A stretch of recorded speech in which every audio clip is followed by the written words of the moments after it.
Ah, Italy, the land of pizza, pasta, mamma mia spaghetti. Beautiful ladies and even more beautiful cars. Time to talk about them again.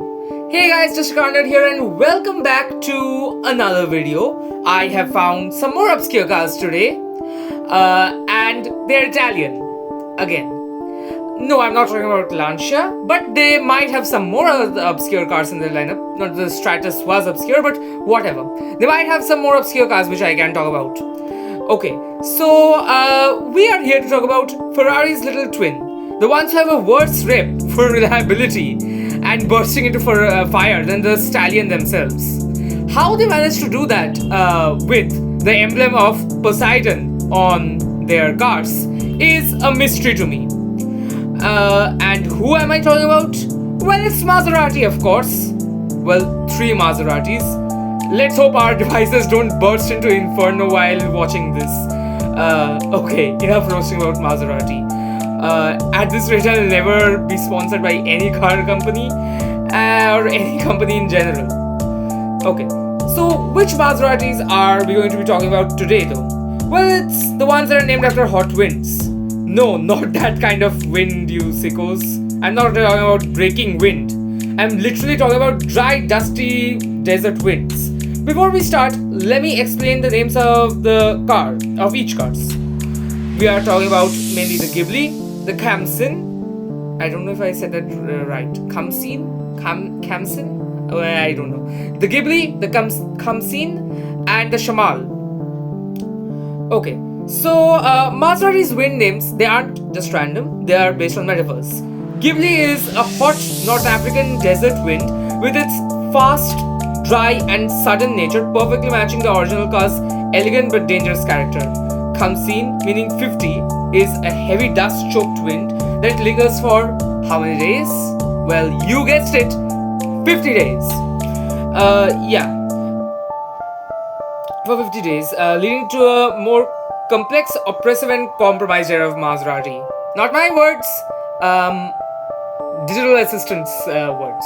Yeah, I take some help while writing the scripts. I try to use as less of, artificial intelligence, but since I do everything alone, it's not always possible for me, so please understand guys. But that doesn't mean the entire thing is written by AI.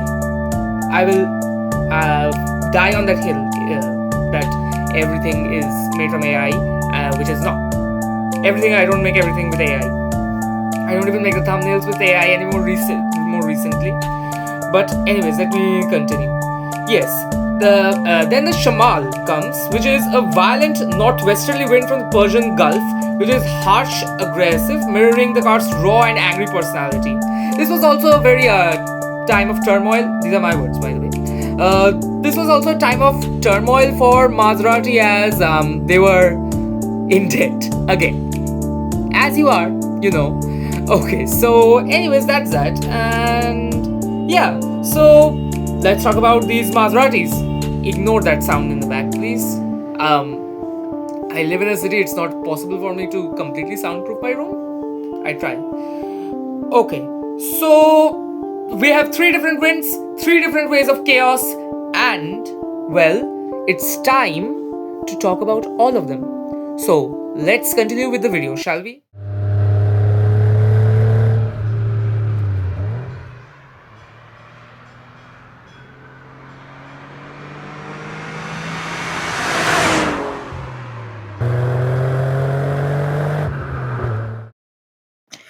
Bear with me now. The Ghibli is a name given to 3 separate cars with little to no similarities except that nameplate. I think it's best if we just leave rationality to the Germans and the Japanese. Let's talk about what Italians do best. That is emotion, exultation and excitement. And well, Maseratis are nothing if not exciting. But back on track now. The Ghibli was designed with the great Giorgetto Giugiaro. Side note, he's still alive now and has turned 87 years old this August. He incorporated his philosophy of minimalism perfectly to produce the Ghibli AM115. The results were unveiled at the Turin Auto Show of November of 1966, and they were nothing less than eye-catching. It had a steel body characterized by a low, sharp nose, and it also had pop-up headlights. pop up and down headlights is really cool. Okay, so continuing on, yeah, alloy wheels were also there with 205 R15 Pirelli Cinturato N72 tires. Two rear seats consisting of nothing more than a cushion without a backrest were added to the production model, allowing the Ghibli to be marketed as a two-door, 2+2 fastback coupe. Delivery started in March of 1967. So let's talk about engines now. The Ghibli was available with the Tipo 4.7 liter V8. It had a dry sump as well, made it to a 5-speed ZF manual gearbox. But you could option a 3-speed automatic transmission then. Automatics were even worse back in the day from what I hear. Okay, so it produced a stampede of a beautiful, lovely, absolutely stupendous Italian horses of 306 horsepower, along with a good, for the time, 6.8 seconds 0 to 60, with a blistering top speed of 250 kilometers per hour or 155 miles per hour. In 1969, the Ghibli became even more beautiful with the Ghibli Spider, giving you the essence of La Dolce Vita. In the same year came the Ghibli SS. Wait, it's not the that SS from World War II. Anyway, so this Ghibli came with an even larger 4.9 liter V8, making 330 horsepower and boosting the top speed to 280 kilometers per hour or 174 miles per hour, which made it the fastest Maserati road car ever made. Which is kind of depressing if you think about it, because Maserati has not made a faster car ever since, which could go to, well, not measly, but still 174 miles per hour for now. I mean, Dodge Chargers are making 174 miles per hour right now. Not that I don't like the Dodge Charger, but anyways, continuing on. In all, 1,170 coupes and 125 Spiders were made, including 45 Spider SSs. SSs? SSI? Whatever. Okay. So, the Ghibli went out of production in 1973, where it was succeeded the following year by the Bertone designed Khamsin. However, that's not the end of the Ghibli nameplate. As you can see, we have the Ghibli AM336, which was revived. Now, let me be honest, the AM336 doesn't look better than the AM115, but it looks much better than the AM157. More on that later, but let's unpack this one. And there's a lot to unpack here.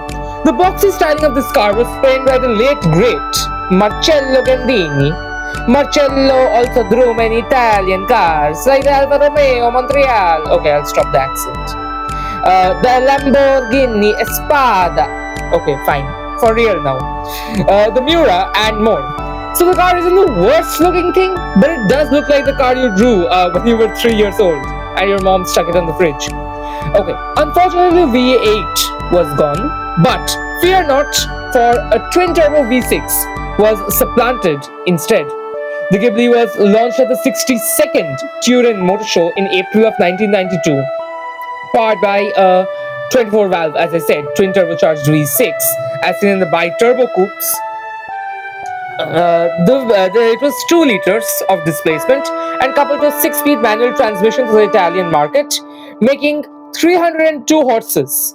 While the export market was much more detuned because of, much more restrictions, like emissions and fuel efficiency requirements. And is that a motorbike? There are lots of motorbikes. Anyways, yeah. So as I was saying, yeah, that made only 280 horsepower. It was first coupled with a 5-speed manual, but from 1995 you could get it with the 6-speed manual as well. A 4-speed, again, automatic was optional because Maserati is technically a luxury brand. I don't think so. But anyways, if they want to call themselves that, let them. Okay, so the coupe was built for luxury as well as performance, and its interior was featured Connolly leather upholstery and burr elm trim. I don't know what Connolly leather upholstery is.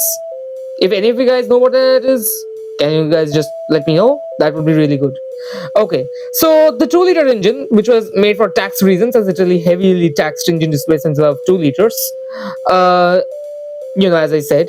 So the car was updated in 1994 with safety aids like anti-lock braking system, ABS, and new for the time, electronic suspension. Okay, so the Ghibli got better in 1995 with 2 more sporty versions. The first was the Ghibli Kit Sportivo, whose namesake handling kit included wider tires on OZ Futura 3 split rims. And side note here, these rims look really good. Okay, any of these 90s Italian rims, they look very good. Okay, so where was I? Yeah. So the second was the limited edition Ghibli Cup, which brought some features of the open cup racer into the road going model. It debuted at December 1995 with a 2-liter engine rated at 325 horses. Now we come to another interesting part. As I was saying, you guys know the Mazda MX-5 Miata, right? One of the most popular roadster sports cars ever made. Okay, so it is as Mazda is heavily involved in cup racing or grassroots racing. Well, it turns out Maserati also wanted a slice of the cupcake. You got what I said, and made a series called the Ghibli Open Cup 25 Open Cup. Ghibli Open Cup. 25 cars were made, which were racing cars. They were based on that, as I said, 2-liter version with their AM 577 engines, tuned to that good about 320 horses. They used a roller bearing turbochargers, well, two. It was twin turbo, a freer flowing exhaust, and they remapped the ECU. Also, they threw in a roll cage, Sparco racing seats, and a Momo steering wheel. Also, you could get the Honda Type R Special, an aluminium shifter, and pedals, which were also made from aluminium. You could also get 5-point belts, automatic fire extinguishing system, and all the bells and whistles that you need to make a race car. Okay, in 1995, 8 races were held, 2 in Italy and 6 across Europe. In 1996, the car received a modification pack, upgrading the car and resulting in track time similar to the Ferrari 355 Challenge. After the end of that 1995 racing season, several original 23 cars were used in national GT events. So another trim called the Ghibli GT was made, which was basically a luxury Grand Tourer. I won't speak much about that Grand Tourer, but I will tell you guys an interesting fact is that a guy called Guido Capellini ripped out a Ghibli Cup engine and broke the flying kilometers world speed record on water in the 5-liter class, piloting a speedboat. It was composite hulled and everything. Boat enthusiasts will know about it. Anyway, so a special version called the Ghibli Primatus was also released, of which only 60 were made. The Ghibli name was finally laid to rest a second time in 1998, which was not the final time though, unfortunately, as we got another Ghibli under the FCA, and now which is Stellantis. So this Ghibli now became a 4-door from a coupe, but it retained a V6, 3 to be exact, with a range of power outputs from 400 to a 275 horsepower turbo diesel Ghibli, which is really weird if you think about it. Anyways, this car was nothing to write home about, much like the entirety of Maserati since 2013. Quick racing behemoths like the MC12 were abandoned for lazy, outdated styling, interior and features. While reliability was already bad, previous cars had made up in beauty and performance. While the V6 sounded great, it was much more of an ode to Ferrari than Maserati. All-wheel drive was coupled to the most powerful engine option. However, slumping sales led to the car being discontinued in 2023, ending the Ghibli saga for now, which is surprising. I didn't think that the Ghibli would be continued for such a long time. But anyways, what can you say? On to the next one. But oh no, the video doesn't end there. The Ghibli AM115 was succeeded by another equally beautiful machine originally, the Khamsin. A Grand Tourer like its predecessor, the Khamsin was made between 1974 and 82. This time its design was penned by none other than the late, great Marcello Gandini. Before you raise a questioning hand, Mr. Gandini was a top designer at Lambo, designing the Countach and the Miura, and many other famous Italian brands, as I have said. Anyways, the car was developed, interestingly enough, when Maserati was under Citroën, the unconventional French guys. And even more funnily, the Khamsin was made with a more conventional Maserati, unlike, for the time, the unconventional mid-engine Bora. The Khamsin was introduced on the Bertone stand at November 1972 of the Turin Auto Show as a concept car. Another great design detail I'll tell you about this is the tail lights being mounted on the rear glass panel. It gives an effect of floating lights, as you can see right here. Keep this detail in mind, put a pin in it. I will talk a bit more about it later. In mechanical aspect, the Ghibli was also remarkably close. Sorry, the Khamsin was remarkably close to the Ghibli. Well, it had to be close, as you can see later on in the video. Both were front-engined and rear-wheel drive and powered by the same 4.9 liter quad cam, all alloy V8, making 320 horsepower with a similar wheelbase size of 2,550 millimeters. What it advanced over its predecessor was an independent rear suspension by means of double wishbones instead of live axle, and a lot of hydraulic components donated by parent company Citroën. Citroën? I have no idea. Okay, so the Khamsin by now should sound and look like a success, but it wasn't. Why? Well, the good old oil crisis is to blame. With fuel-thirsty V8s being unpopular, a V8 GT car made little to no sense, and so only 435 were made compared to the 1925 Ghiblis made. Furthermore, only 35%, 155 of Khamsins, made it into the US. This was because of two reasons. Firstly, the gas crisis, and second, well, remember those taillight design? Well, that didn't fly with the NHTSA of America and its weird bumper regulations. The American version of the Khamsin went on sale in 1975, and these models required fitting of a solid version of the glass tail panel. The taillights were moved downward to the rear bumper's former location, making it really ugly. It was god-awful. Anyways, this made it look like the rear cheeks of a dog stung by a beehive. The front bumper was also replaced by a thick rubber bumper, making a face not even a mother could love. Throw in due tuning for emissions and it was worse in every way. And as such, it's no wonder little to no cars were bought. As you can see, we saw in one of those pictures earlier, aftermarket or dealer mods such as the Spider and T-top conversions were made, which were really expensive now. They are really high value in the market today. The Khamsin tapered out in 1982, giving rise to another wind. This one was called the Shamal. Maserati forgot how to evoke the windy essence of the Ghibli and Khamsin for a while. The bi-turbo slotted in here as the calm before the windstorm that was the Shamal. Let me be honest with you guys, this isn't one of the best designs of Maseratis. It's too broken, with conflicting lines that lead nowhere. Proportions are also somewhat wrong, with the front being a bit too long, I think, and the rear being a bit too stubbed. But with that being said, I really like this. I really like the look of it, okay? I like it with all of its boxy flaws. It adds character to the car. Additionally, I think blue looks really good on it. Okay, back on track.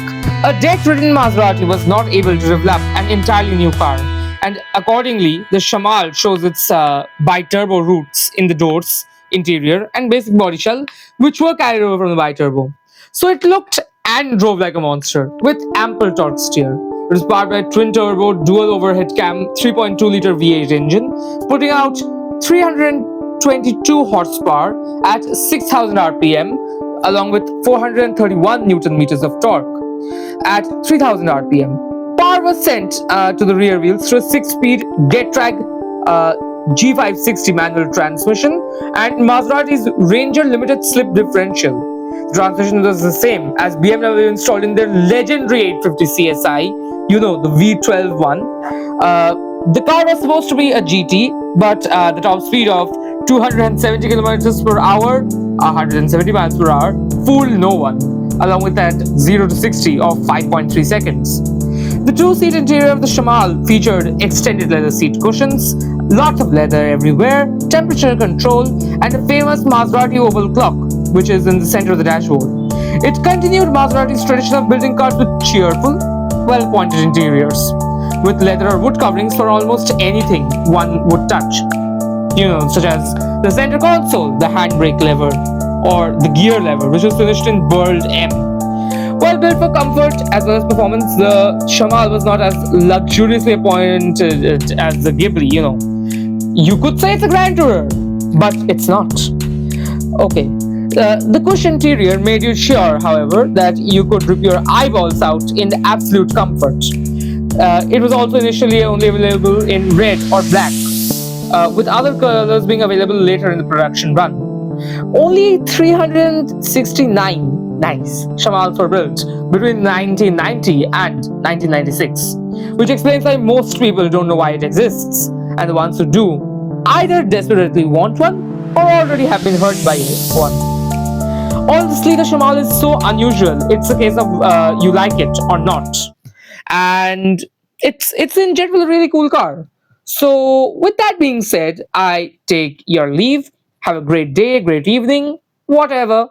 Goodbye, and see you in the next one.